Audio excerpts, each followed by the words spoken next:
my name is Mary Beth Sato, and I'm the Contemporary Issues Chair for the Student Activities Council. And we partnered with the Political Science Department to put on this public policy forum. Thank you, Mary Beth. I just want to thank Mary Beth for her leadership in organizing tonight's event. It was her creation. Good evening. My name is Jo Ellen Litz, and as a four-term Lebanon County Commissioner, I bring local government to the table. Local government is where the rubber meets the road. It's where the work gets done, and I'd like to bring that experience to state government. I'm also a small businesswoman who owned and operated Lebanon Auto Body Shop for 20 plus years. I'm also a conservationist who champions renewable energy, farmland preservation, and clean water, as well as serving 25 years as the president of the Swatara Watershed Association. I'm about starting a conversation from our public structures, our roads and bridges, our water and sewer, our schools, and energy. These together will build prosperity in Pennsylvania. These necessary structures are the lifeblood of our communities. Pennsylvania cannot be prosperous without these public structures.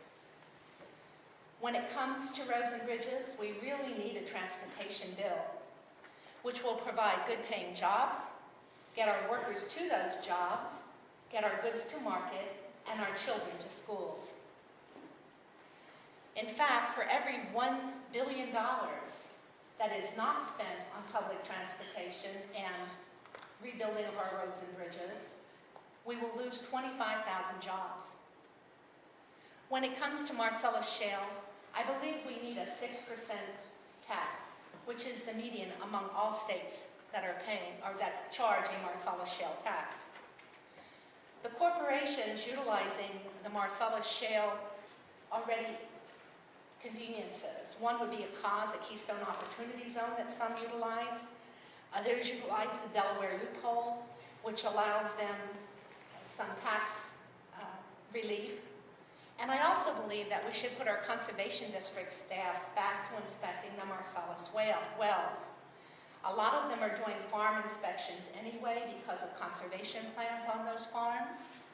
And on top of that, they know the people and they know the geology. When it comes to being a county commissioner, there's many experiences that I have that I think can translate into running the state government. For example, an MPO, which is a metropolitan planning organization, which I serve as the chair for our county.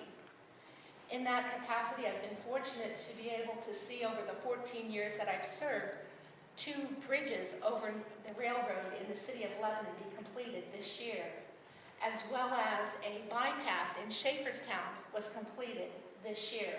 Things don't happen overnight. They take time, persistence, they take planning, and working together as a group with the mayor, with the Chamber of Commerce, with the Lebanon Transit Authority, with the Federal Highway Administration, as well as PennDOT. In addition, as a commissioner, I've chaired the election board, so I understand elections. I've not chaired the prison board, but I've been on the prison board the entire 14 years. Conservation District, I've been on that, and that equates a little bit to DEP. We have parks in the county of Lebanon. We have a park for our memorial for our soldiers. We run the rail trail, things of that nature. And I also am the liaison for the Emergency Management Agency. In that capacity, I've served during times of crisis and disaster, the Campbelltown tornado, Tropical Storm Lee, for example. And in that capacity, I've had to communicate with the public to help them stay calm during a time of emergency, to direct them on where emergency shelters were set up, and that sort of thing. So going back to creating the new jobs that I talked about through the public structures, I think it's also important that we acknowledge all of our existing businesses, because sometimes they get forgotten, or at least they feel left out. And I choose one manufacturing, if you will, sort of company, and they're not all manufacturing companies, but I choose chocolate to represent all businesses. And the reason I choose chocolate is because as we travel across the state, my sister and I have been traveling a lot together these days, we noticed all of the chocolate companies. Almost every community has a chocolate company. The larger ones being manufacturers like Hershey's and Mars. There's Dove Chocolates and Wilbur Buds. The list goes on. But there's smaller companies too, like we have a Wertz Chocolate in Lebanon County, and they do a swell job, and they do creative chocolate art and that sort of thing. But the point is, before I go on, I just wanted to mention that when I started, I do a survey, so I'll do that right now with you. If you like dark chocolate better than milk chocolate, would you please raise your hand? Okay. And if you like milk chocolate better than dark chocolate, would you please raise your hand? Okay, now if you were sitting in the back, you have an opportunity to see that it's about a 50-50 split.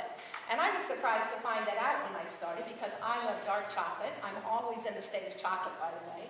So when it comes to chocolate, it's very representative, in my opinion, of the jobs provided, whether it's manufacturing or distribution or creative art. Chocolate covers a lot of territory. So say thank you to your local businesses for choosing to do business and support your economy with their taxes. So in closing, I am the candidate who would like to solve issues of the state.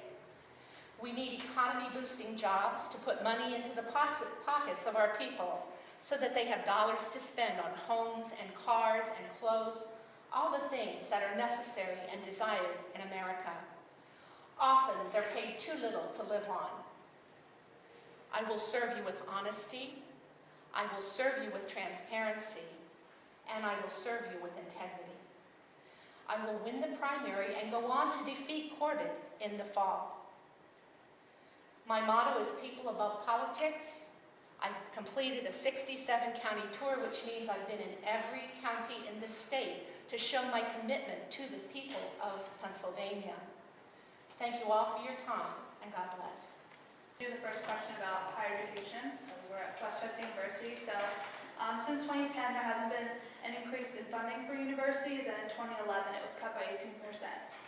And actually, institutions in the west of PA are laying off the faculty. So basically, we have a crisis going on. And my question to you is, how would you avoid making cuts while under the pressure of balancing the state's budget? And do you plan to increase higher education support?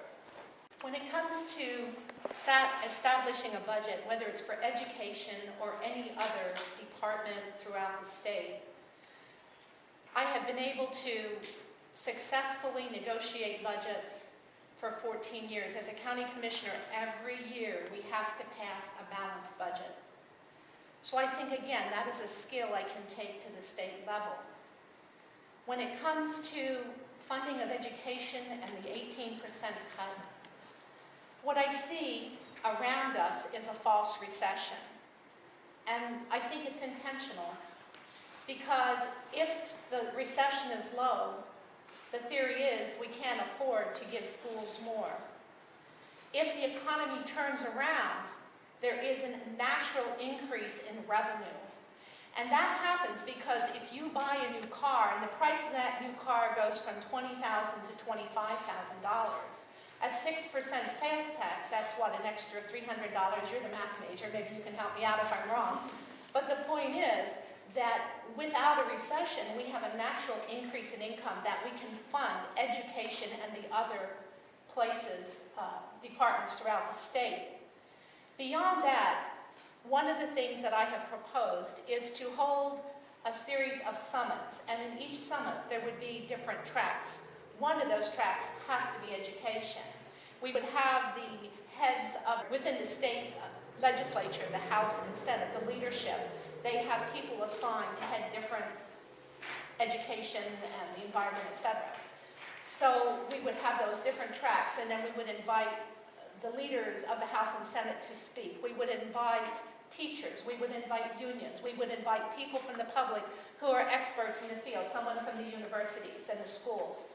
And we would together come up with a plan, because you might have been to these already, and maybe as colleges, students, you have not been.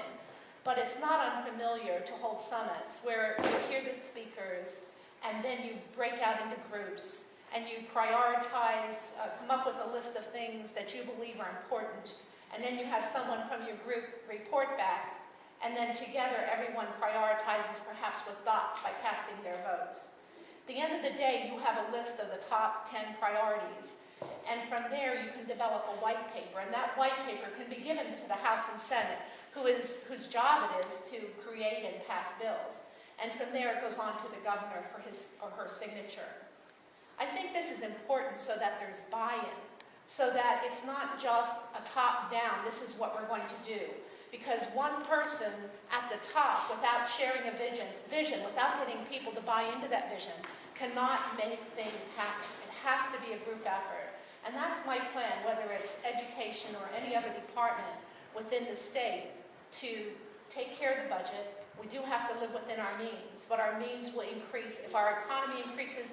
And in closing again, with those economy-boosting jobs, the ones from public structures, we will see, that includes teachers, we will see an improved economy, and everything will work out in the end.